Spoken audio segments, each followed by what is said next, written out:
make, drink, drink, made. That's fine. But look what swim lane it is in.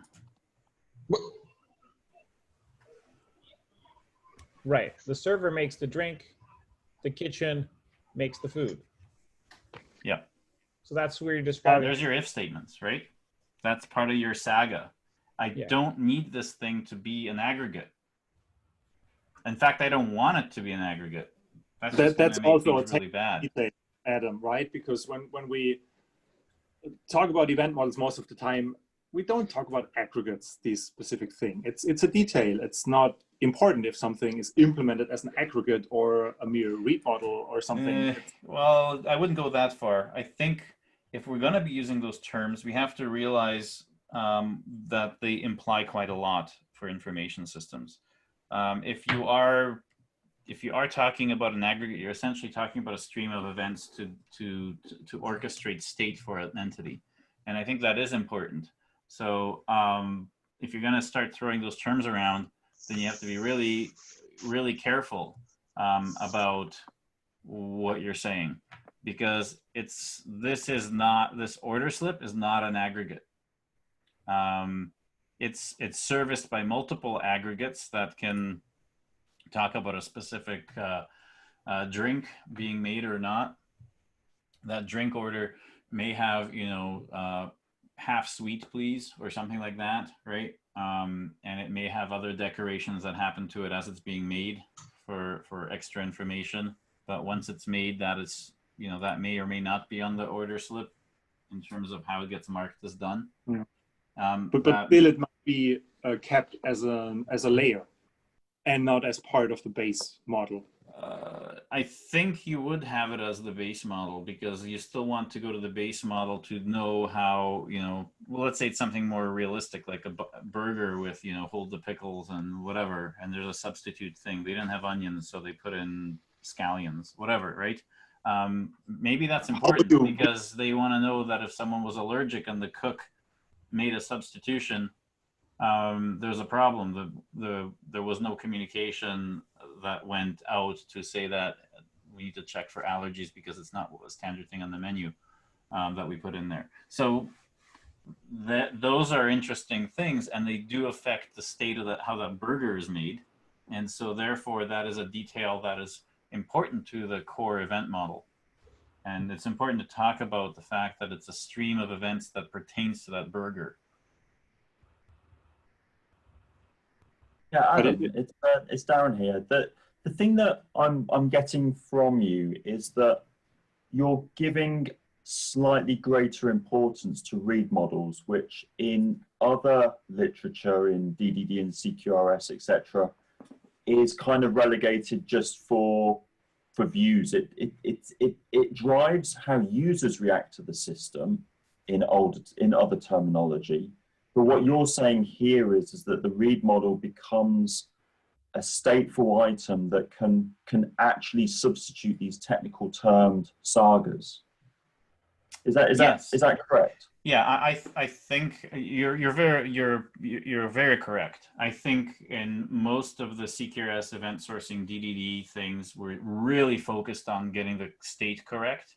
And this is like the redheaded stepchild of the whole thing. The read models are just like, oh, they're just dumb. They have to accept events. They just have to show information. They're just reports. But it's information. That information is crucial on the next state transition, right? They feed into, the next command, right? As to what's going to happen, as we discussed before. So if it's important enough to drive user behavior, why isn't it important enough to drive system behavior? That's kind of the challenge exactly. that you could ask, right? Absolutely. I think I have an answer for that question, and that is, in CQRS, it always has been. The problem is, most of the people that have been developing CQRS and using CQRS, their big problem with wrangling, they usually end up owning the implementation. So wrangling that is not their concern. Wrangling the customers and the views and what people expect. The people, that's the hard part. So people have spent more attention on read models as showing the people the state and getting them, but really the only place where state exists, right, like where state is represented, is a read model. The Well, events everything's are a projection, if that's what you're getting at. the events are state changes, right? The events are the things that change the state, right? Yeah. But they don't interpret the state. Like for events, they individually said the state changed, right? Mm-hmm. But they're a record of state change, Mm-hmm. but they aren't the state. That's right. Something has to interpret them to say what's the state. And the only thing in CQRS that interprets them to determine what the state is a read model. Well, it's also the internal projection within an aggregate, which is why it always gets front line sort of, the front row kind of attention, is because how do I know I can, Isn't that a read model? It's a projection. It's not a read model because it's not on the right-hand side of the CQRS diagram. So you're correct that they're both projections, but as per CQRS definitions, read models are things that determine external state. They supply information for external queries. You can never look at what the internal implementation of an aggregate's logic is in terms of what its state representation is internally, right? So it's a CQS principle on, on a larger scale. But also for internal. Right. We Okay, had last time where a read model are also taken as a state input for commands in the Yeah, of course you can do it, and that's exactly what happens. I mean, it even happens with the information we provide. There's an indirect, if I look at a set of prices, my brain is the thing that determines what command I choose. I want to take that flight for whatever other information I have from other external systems, because I know that I'm going to be visiting my cousin that evening, so I want the flight to arrive at this time. That I don't have to put that in the system. That allows me to use the list that I see on the screen of available flights to pick the one that I want for the command, right? So this is why it's important to talk about this whole thing from the side of information system architecture, not from technical implementation details and all these patterns we came up with. They're irrelevant, really. You'd use an aggregate state also to display it in an interface, right? Aggregate state? No. No, not well, to. You don't ever display the state of a stream unless you build a projection, which is a different thing. What actually makes a command either work or not work is whether that stream contains the proper state to accommodate that command. Maybe there's a business rule that, hey, I need to not have more than 10 items in my shopping cart. And if I try to add an 11th item, the command gets rejected. Sorry, only 10 items allowed, because I see that in my stream of events for the shopping cart, I've added and removed items, and currently the item count is 10. Therefore, this command to add another item is rejected, right? I don't ever show that. There may be another read model that gives me a count that I can show, and maybe there is some logic on the UI that grays out the add button. But if I was to force the issue and hack the system to issue an API call to still add one, I would still get a rejection based on that business rule being implemented for looking at the state of that stream. Yeah, but the aggregate state can be used as a source for another projection that is used then in a UI to display the user. So internally in that aggregate, yes, yeah. Absolutely, yeah, and that, I mean, that's how it's generally done. It's just technically a different thing. It's project, and only then it can be used. So okay, so that's an interesting thing, because it's very. I've actually never heard anybody articulate it clearly, which is there's projections that are internal to an aggregate that we don't draw on the data domain model, right? They may be used for logic. And there are projections that are external to the aggregate, which we call read models. Yeah. Right? But they're both just projections of state. They're both projections, correct. They're projections, yeah. And those projections, they projections exist to take those set events and determine some view of state. Yep. Right? That's correct. It can be a combination of a read model that was projected earlier, and then that is routed via a command That's correct.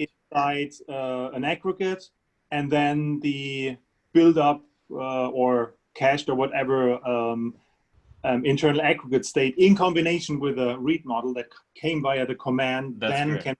can as a source for another decision.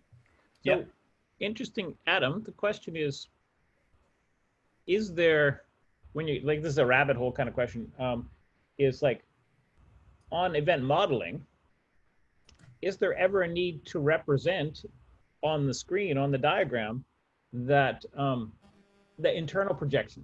I know some of those things that you're looking at where this command looks at this view, right? And you really No, it's a short you only answer. you only want to specify it when it's an external, when it comes from some other aggregate. Yeah, I think the reason we don't do that, where the I think boundaries the are, reason right? we don't do it is because we don't want to turn this into UML, where we're talking about how we accomplish something. We want to just show what are the correct state changes in automating our information system so that we can make sure that it works correctly at the end, and then let the developers do what they need to do to make the right if statements, to either reject the command or accept it and write the correct information in the event, and that we can audit the system from this design level to say, hey, we have all the information to make it work, and this is the way it'll, when we're done, this is what it'll do, and this is how it'll work. Right? It's that small design up front. We go away from the small if we start to look at the internals, and we go back to big design up front, which is not what we want to do. A couple of weeks back, when you were trying to draw, and you were trying to draw in your commands, you were trying to draw that they see this command actually uses this view. Yeah, that's fine. We can do that. So my question is that a shorthand to saying, well, really, this, like you have this diagram here where there's a process manager or something, in between. Is there always something in between when you want to draw like an external view, like, or you know what I mean? Like the process manager uses the view to generate. There isn't. And a good example was in our time tracking application, where the read model was automatically included as the command, a command parameter on the command we're going to issue from the UI anyway. It's just supplemental information that gets decorated, that decorates the command before the system processes that command. And it's what I believe it was Andreas talking about, being able to include other outside of the stream that we're concerned with state being used as something that we can make decisions on within that aggregate.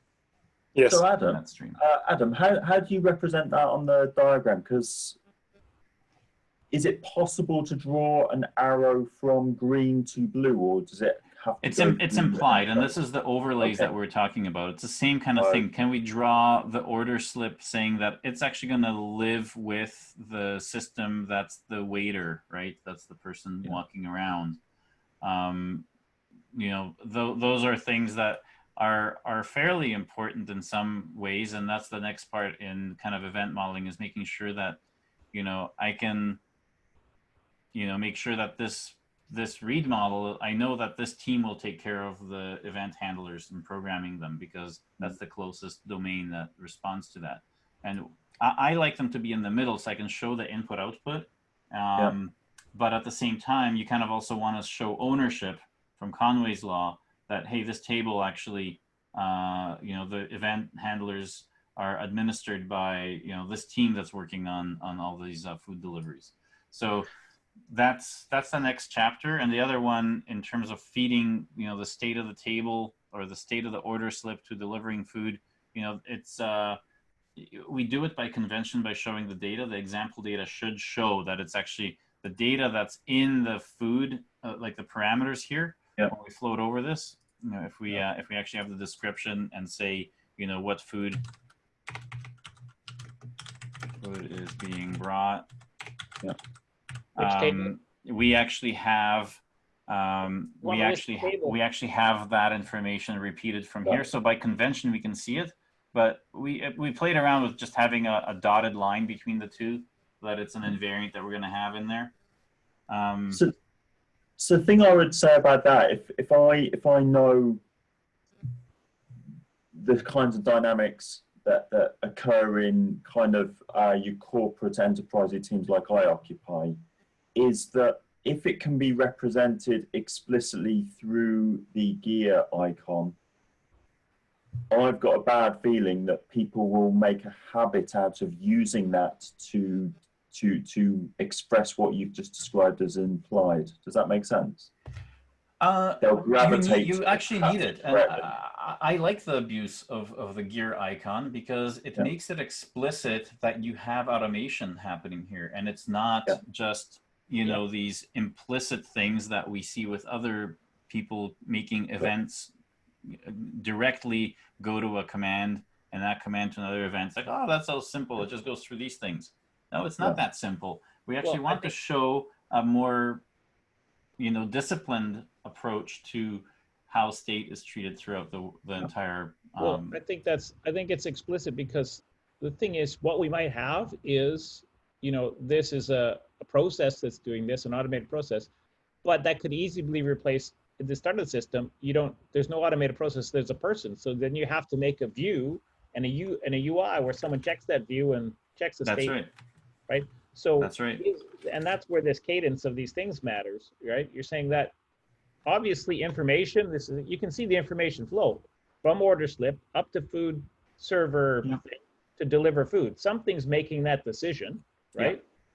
Something's making that decision, and they're going to copy information from order slip, probably to create the command. It's kind of like, it's not going to be like, hey, go deliver food with no more information. It's going to be information. The only information there is coming from order slip. I've got you guys. So the thing I would add to, so let me refine my point slightly then. The thing that this discussion has drawn me to is that where the read model is expressed in the user interface, and the user interface then drives the user interaction with the user interface drives a command, it's kind of easy to imagine where the command handler is. However, in the situation where there's an explicit job, is that job, in the case of cook instructions, is that actually the command handler in this situation? Is command handler slightly, is it a slightly smoky term? It could no, be you still have them in the same place. The command handlers for you know, my food order or order my food. Oh gosh. Yeah. Order. Just order. Yeah. Submit. Order. Yeah. Order. Whatever. Right. There's really no difference between how the command handlers that are here. They usually live exactly where the stream lives. The only difference is that instead of the UI submitting the command, you have some batch process that's submitting the command. That's the only difference. Okay. And that's where the implied sharing of information from the read model to the command. Yeah, that could be like a cron job that just continually gronks away and does a select statement on order slips and sees ones that are not, you know, not completed. And then changes it into, you know, pending state as it you know, sends these commands off, and then obviously when these things get finished, they mark those items as finished. And again, this food server job, you know, batch job, continually does a select on all the orders and finds all of the, you know, order slips that have ready to be delivered as the status, and then it submits this to actually do the thing. When it's done, you know, that's actually we forgot one thing. There, information completeness, right? That's how it doesn't pick this up anymore, and it knows that now the food was delivered, and the meal was finished. That combination then triggers this batch job or cron job to say, hey, I'm looking, you know, I'm doing a select statement on all order slips for any orders that where the food was delivered and the meal was finished. I need to process that. Yeah, no, it's making sense. It's making sense. I'm coming at, because I'm very new to your group. I'm kind of expressing just how my thought processes are flip-flopping as I'm hearing different perspectives from you guys. So yeah, it's once you try it and just see the kind of simplification allows you to go a lot faster, because you always go back to, you know, command goes to event can only go to read model, and say, oh man, I'm kind of forced to do this. But by being forced to do this, it forces you to untangle some complexities. And even though some of these services may in implementation be just reactive things, you might be just doing, you know, serverless functions or whatever, or you might actually have that implementation stuck right in the event handler here, you know, or something just above a level above, and it's just a one-liner that says, as soon as I'm, you know, done updating this read model, if it has this state, go and submit this command, right? You can make all these shortcuts, but the thing that's true throughout the whole thing is that information is accurate according to this, regardless of your implementation. So you can take all sorts of shortcuts along the way, but conceptually, this is what's happening. You're also removing the need. You're also removing the temptation people have to start off with SQL Server as the first decision they make, or NService. Oh yeah, it's independent of it's independent of your data store. If this is then for, like, whether you shove all of these things into tables, I don't care. So really. Can I quickly go ahead? Sorry, just wanted to quickly go back to projections and internal versus external, like a read model, or let's say aggregate internal versus read model. Would it be right to say that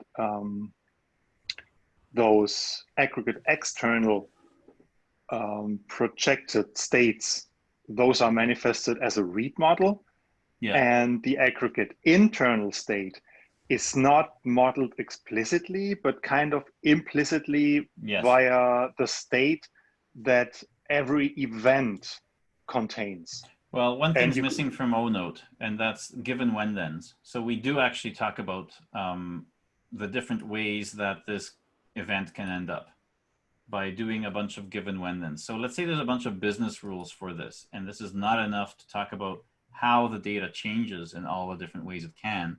The workflow is the same, but certainly the data within this event could be different, very different, based on previous events that have happened and the parameters that are supplied. The workflow is the same, but the data is very different, and we have a whole bunch of business rules around that.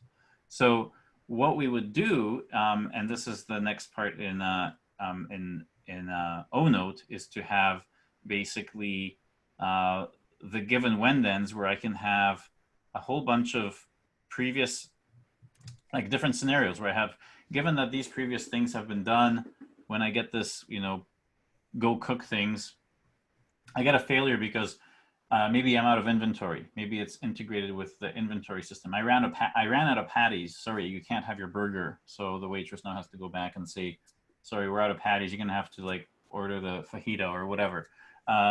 So these, well, that's a bigger workflow problem. But maybe in terms of maybe it's a health food cafe, right? And you want to show the different calories that can be reported on different types of burgers if you left out the pickles or whatever. So you can do a given when then with a whole bunch of other, you know, situations about maybe substitute products or whatever.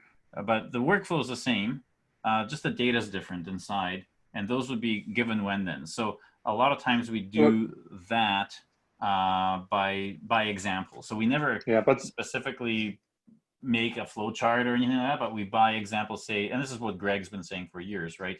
Event sourcing is a really good way to set up a scenario for how a command can fail or succeed, but more importantly, what kind of data it leaves in the event that it publishes.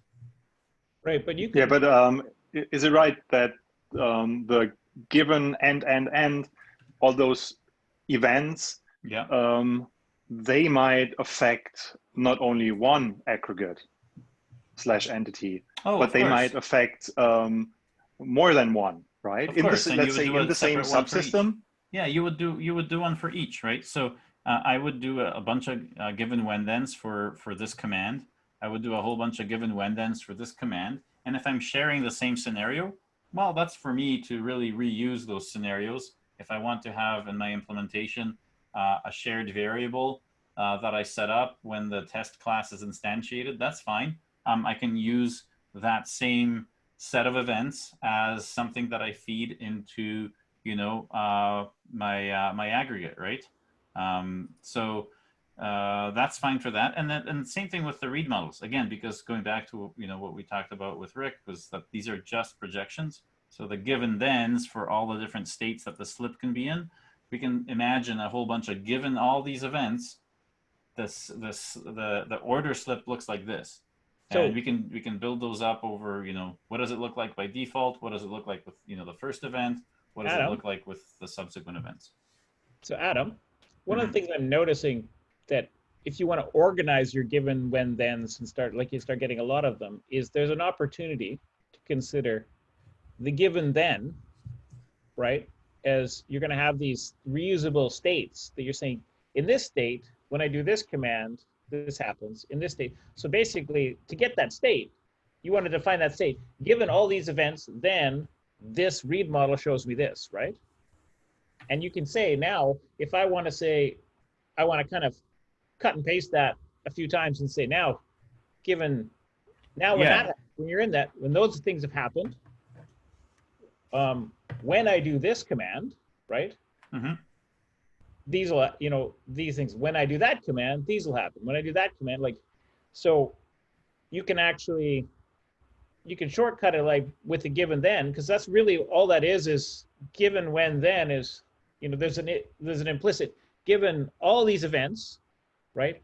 You can see Yeah. that implicitly, given all these previous events, external events that says there will be a view that I'm going to reference to do my logic.